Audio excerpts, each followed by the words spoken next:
Hello, welcome to my DevCon talk entitled Why Doctors Crash Planes. My name is Maria Mackey, and I am a lead solution designer for the Healthcare Extensibility Platform, HEP team. If you're not familiar with HEP, it's a workflow engine that could be used to extend and integrate Cerner and non-Cerner applications. I've held various roles throughout the years. I started 29 years ago as a COBOL programmer, then moved on to different roles such as project lead, consultant, and solution designer. A bit about myself. I love analysis, spreadsheets, and solving mysteries. I enjoy travel and have traveled to many destinations around the globe. Fun fact, I've been to doctors and clinics in the majority of the continents. I seem to get sick or injured while traveling, which leads to lots of interesting stories and adventures. I've never been in a plane crash. While I've had all kind of interesting flying experience, there was only one time that I thought a crash was imminent. It was when I was co-pilot in an open cockpit double winger plane flying over Myrtle Beach, South Carolina. It was a World War II Waco biplane, one of those Snoopy type planes. I was flying over the ocean at Myrtle Beach when the plane just stopped because we were buffeted by a gust of wind. We dropped a bit and were pushed to the side. I honestly thought we were going for a swim, but we made it back safely to the landing strip. I asked the pilot about it later after we landed, and he said, "Oh, that happens all the time." We were in no real danger. It did not feel that way to me. About a year ago, I came across an article entitled Why Doctors Crash Planes by Stephen Phillips. I found it on kevinmd.com. This article is the inspiration for my talk today. I love learning the why of things. Why did doctors crash planes? And what can we learn about it? I've been so fascinated by this article, I immediately began to do more research on the topic, and that is what I'll be presenting to you today. This talk will be divided up into 3 sections: doctors crashing planes, why, and now what? On to doctors crashing planes.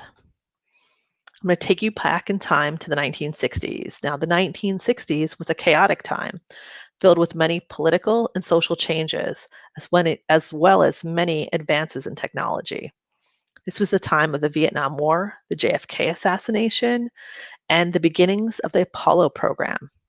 There were a lot of advances in medicine in the 1960s as well. In 1963, the first human liver and the first human lung transplants are performed. In 1966, Medicare is instituted. The 1960s was also considered the golden age of flying. Back then, when you flew on Pan Am or the Concorde, there was extensive legroom, lounges, lots of smoking and drinking and gourmet food.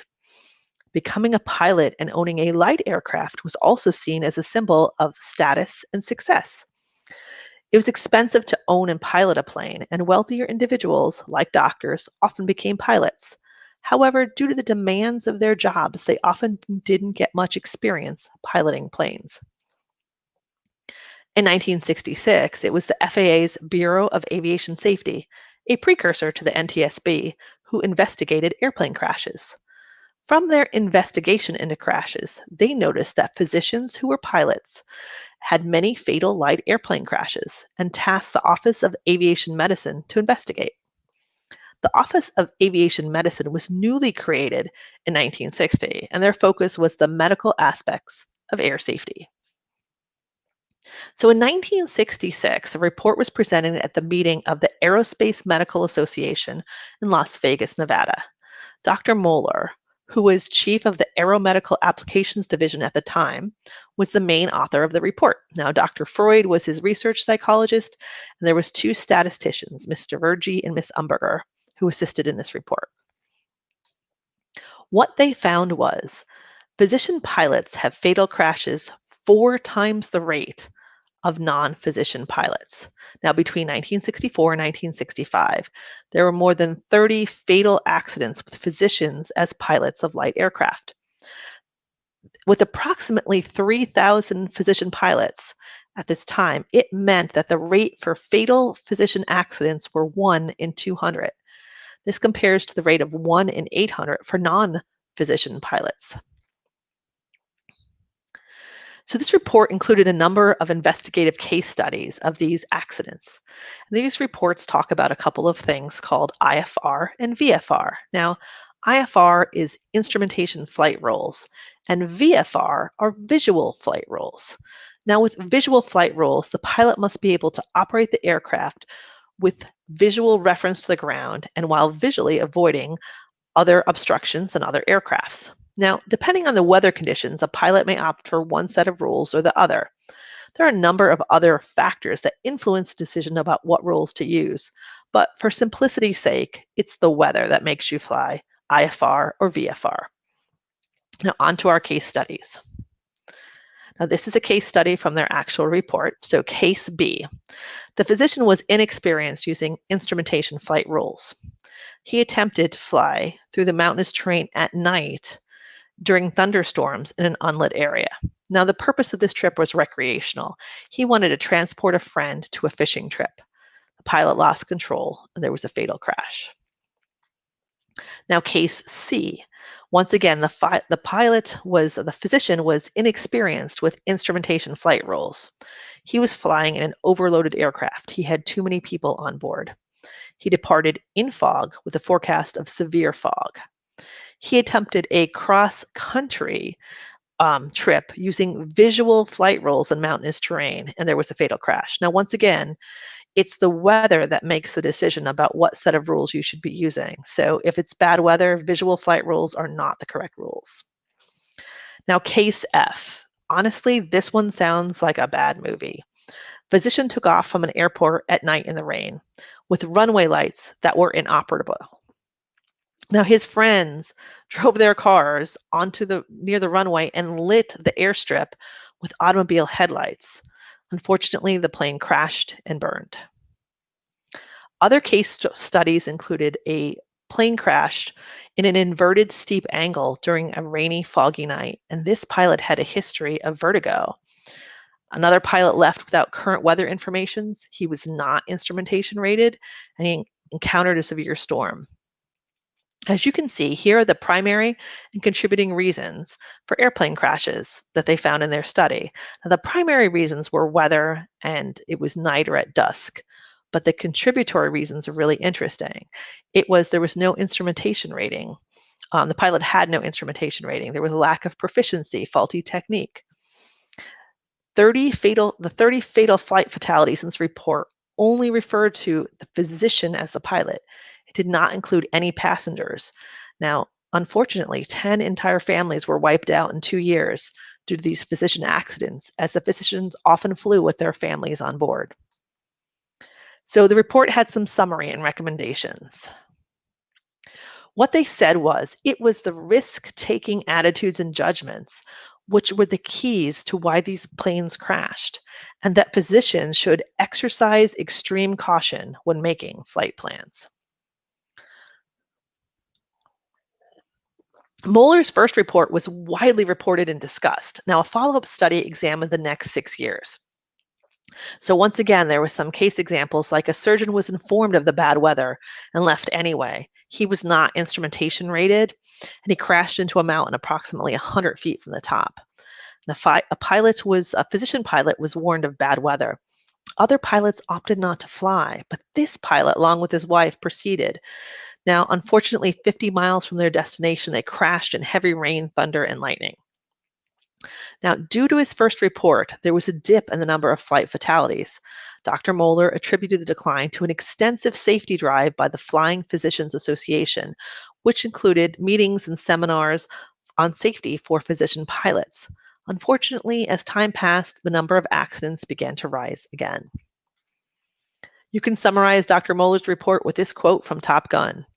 Our doctors were pilots who were taking risks with their planes and with their lives, and unfortunately, many of them were having fatal accidents. It will be a number of years till we find out why doctors were crashing planes. So we've talked about doctors crashing planes. We're on to the why. We're going to move ahead in time to 1995. I'd like you to meet MacArthur Wheeler. Now, MacArthur Wheeler was a larger man at 270 pounds and 5'6", so not exactly inconspicuous. He robbed 2 banks in one day in Pittsburgh in 1995. He wore no disguise, and he actually smiled at the surveillance cameras. Now, Wheeler was quickly arrested around midnight the same day after the police circulated the photos from the surveillance cameras. Wheeler was astonished to be arrested. When he was arrested, he said, "But I wore the juice." Wheeler thought that by rubbing lemon juice on his face, it would make him invisible to videotape cameras. This was due to his experimentation with invisible ink. Now, if you're not familiar with invisible ink, you can draw with lemon juice on paper and the image will stay hidden when it dries, but it's exposed when you put it up to a lamp or another heat source. Wheeler thought his face would be invisible as long as he didn't come near a heat source. He even tested this plan by taking a photo of himself with lemon juice on his face with a Polaroid camera. The camera gave him a blank image. The best guess is that it malfunctioned, but the blank photo convinced him his plan would work. The police determined that Wheeler was not under the influence of drugs or alcohol when he committed these crimes. He just really, really thought his plan was foolproof. We're moving ahead to 1999. Now it's time to meet David Allen Dunning and Justin Krueger. Now, Dr. Dunning was teaching at Cornell University and enlisted his graduate student, Justin Krueger, to work with him on some research. The Wheeler case interested them as they were social psychologists. Now, as a social psychologist, they study the manner in which the personality, the attitudes, motivations, and behavior of an individual influence and are influenced by social groups.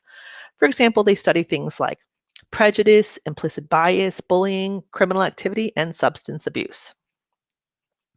Now, Dunning and Krueger published their paper called Unskilled and Unaware of It: How Difficulties in Recognizing One's Own Incompetence Lead to Inflated Self-Assessments.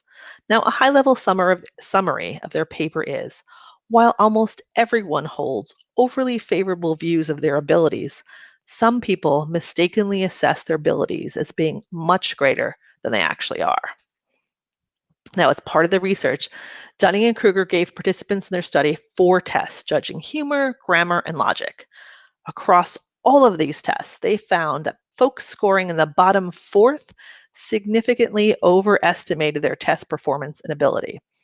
Although their test scores put them in the 12th percentile, they estimated themselves to be in the 62nd.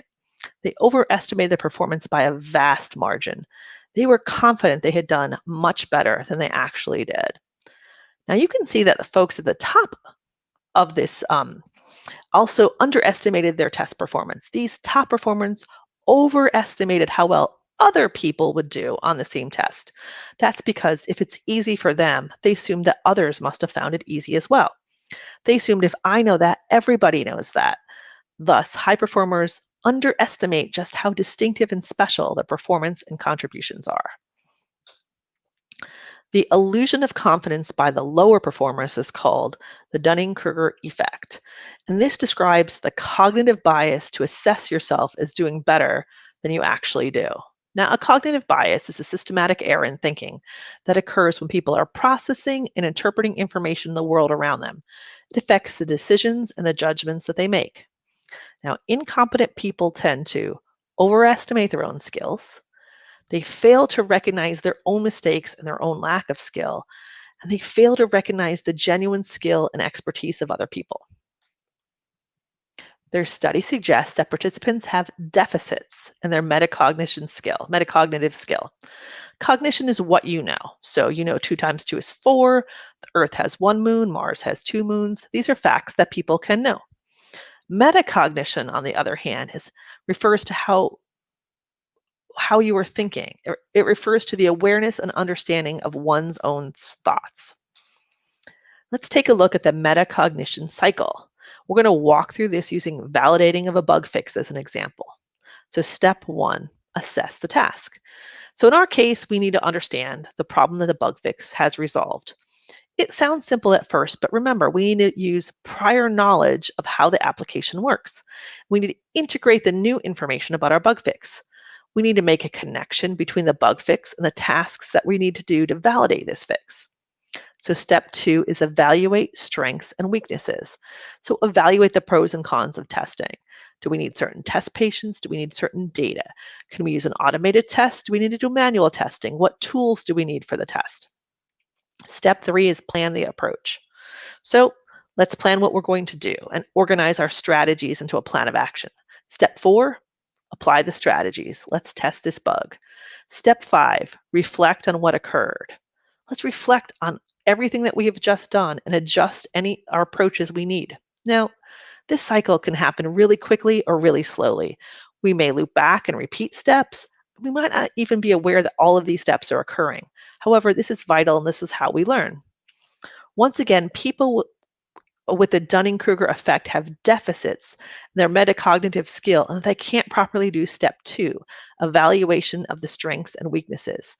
If this step fails, then the rest of the cycle is impacted.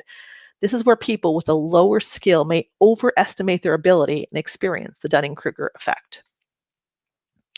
As we've discussed, people suffering from the Dunning-Krueger effect are unaware of their lack of understanding. In other words, people can be unaware of how bad they are at some things because they just don't have enough information to judge their abilities accurately. Now, this graph shows the relationship between confidence and knowledge. You can see the peak right at the beginning shows a little bit of knowledge can be dangerous as it leads to overconfidence or inappropriate confidence. As your knowledge increases, you learn details and nuances that make you quickly realize you really don't have a thorough understanding of the topic. However, if people can be trained to substantially improve their skill level, these individuals can recognize and acknowledge their previous lack of skill. Now, once you become an expert, your confidence is appropriately high. There are often alternative labels displayed on this graph. The I know everything is often called the peak of Mount Stupid. As you learn more, you hit the valley of despair. And then finally, when your knowledge becomes higher, you go up the slope of enlightenment. In another study in 2004, Deanna Caputo and David Dunning used Boggle games to show you don't know what you don't know. Now, if you're not familiar with Boggle, you can find English words by linking letters that are adjacent, and you can only use each letter once. So there's 16 cubes that people shake up and they fall into a 4x4 grid. Each word must be 3 letters long. For example, fin is one of the words you can find in this particular Boggle board. Now, they gave Cornell College students a series of 3 Boggle boards. Now, after the 3 minutes were up, they asked the participants to rate how well they did. Now, the more words people found, the better they thought they did, which at first sounds pretty reasonable. However, they didn't consider how many words they did not find, as they simply didn't know how many words could be found. These are termed errors of omission, as they simply don't know what they don't know. Okay, back to this current Boggle board. If you're like me, you spent some time trying to find the words. I found 5, but there are actually 15. I didn't even know some of these were words, so I'm going to share them with you. Jink is to change direction suddenly and nimbly, as when dodging a pursuer. And nim is to steal or pilfer. Now, unlike our puzzle here, the 3 puzzles in the test had 100, 179, and 254 answers. So the participants in these studies were given 2 questions. The first question was, how do you rate your overall Boggle ability? And the second question was, how do you rate your Boggle ability at the 3 Boggle boards we just gave you? So they're scored from 1 to 9, 1 being, I am terrible at this, and 9 being, I'm the best ever. So the majority of people agree the best way to judge would be the number of words you found compared to the total number of words in the puzzle, but they didn't have that information. So the first ranking that they did, the before lines, which are the topmost lines in both of these graphs, were the rating they gave themselves based on their performance that they thought. Then David and Caputo gave them the information of how many answers there were in the Boggle boards, and they rated themselves again. So you can see with this information, they rated themselves lower because they had more information. So the people who had about 4% correct went from about a 5 to a 2 because now they realized they did not actually perform that well. So they were more accurately able to recognize they were victims of the Dunning-Kruger effect. This extra information moved them off of the peak of Mount Stupid and out of their illusion of confidence. Now, here's a little example from my personal life. My family moved into a new house in 2011, and for the first time, we had a garden. Now, up to this point, I had some pots on the deck, but never an actual garden. So I Googled how to build a raised bed. We went to Home Depot and bought some supplies. I took a 1-hour class to build my square foot garden, and I created a spreadsheet of where all of my plants were going to go. And I thought I had it totally under control. And then my husband's mother, Betty Mackey, Grammy Betty to my kids, came over to visit, and I eagerly shared with her what I was going to do. And I learned I had immediately overestimated my skills. Because you can see, Grammy Betty is actually an expert gardener. This is her. This is one of the books she has written, The Gardener's Home Companion. She's written this and many other books. And she kind of kindly informed me that I had not taken some things into consideration, like how much light my garden got, what kind of dirt I have in my garden, what kind of plants like to be next to each other, and the list went on and on. So with her help, we do now have a successful garden. By the way, a Grammy Betty tip: lettuce likes to be planted next to tomatoes. Now, lettuce is a spring crop, while tomatoes won't be ready till July, at least here in Pennsylvania. The lettuce likes a little bit of the shade from the tomato plants. They coexist well together. I had no idea. Now, from David Dunning, incompetent people cannot recognize just how incompetent they are. Like myself in my garden, without self-awareness of metacognition, people cannot objectively evaluate their competence or their incompetence. Now back to our pilots. They were suffering from the Dunning-Krueger effect. Physicians who are competent and competent medical professionals had a false sense of confidence in their flying ability. Now, the Dunning-Krueger effect is domain specific, and that each of us has areas of incompetence that we just don't know about. These pilots were taking risks that caused fatal accidents as they didn't understand their skill level and incorrectly perceived it to be much higher than it was. So far, we've talked about doctors crashing planes and the why, and now we're on to the now what. According to David Dunning, the first rule of the Dunning-Kruger Club is that you don't know you're a member of the Dunning-Kruger Club. People miss that. I'll be honest, at this point in my research, I was concerned. If the essence of the Dunning-Kruger Club is you don't know what you don't know, what does that mean for me? What does that mean for you? If planting a less than stellar garden is one thing, but what am I missing that would have a bigger impact on my life?